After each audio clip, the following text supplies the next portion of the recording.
విజ్ఞప్తి సినిమా ఉందబోయా రవితేజ అన్న ఎర్రగా తీసేసాడు అంతే ఇంకా బా ఇద్దరు అమ్మాయిలతో బా ఏంది పోయి ఇది పెళ్ళైన అవుతావు తర్వాత పెళ్ళైనా సరే పక్క దేశం పోయి మనం అంతా ప్రేమిస్తుంటాం అందరినీ సహజం అనమాట. అంటే రియాలిటీని సినిమాగా తీసేశారు అంతే. అంటే పెళ్ళైనా కూడా పక్క వాళ్ళని ప్రేమిస్తుంటారు అందరూ. కాబట్టి ఏంటంటే పక్క వాళ్ళని ప్రేమిస్తుంటారో మళ్ళీ ఇంటికి వస్తారో ఇంటికి వచ్చి మళ్ళీ పెళ్ళంతా కలిసిపోతారు.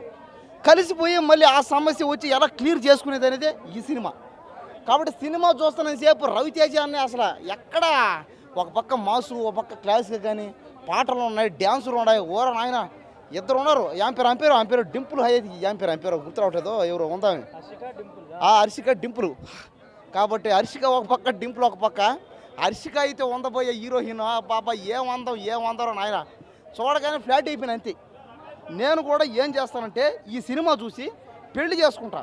పెళ్లి చేసుకుని నేను కూడా పక్క దేశం పక్క రాష్ట్రం ఎక్కడికోడు పోయి ఎవరిని అమ్మాయిని పొరపాటున ప్రేమించినా ఆ అమ్మాయితో ఎఫ్ఐఆర్ అయినా కూడా ఇంటికి వచ్చి మళ్ళీ ఎలా సమస్య క్లియర్ చేసుకోవాలో ఈ సినిమా చూసి నేర్చుకున్నా ఇప్పుడు.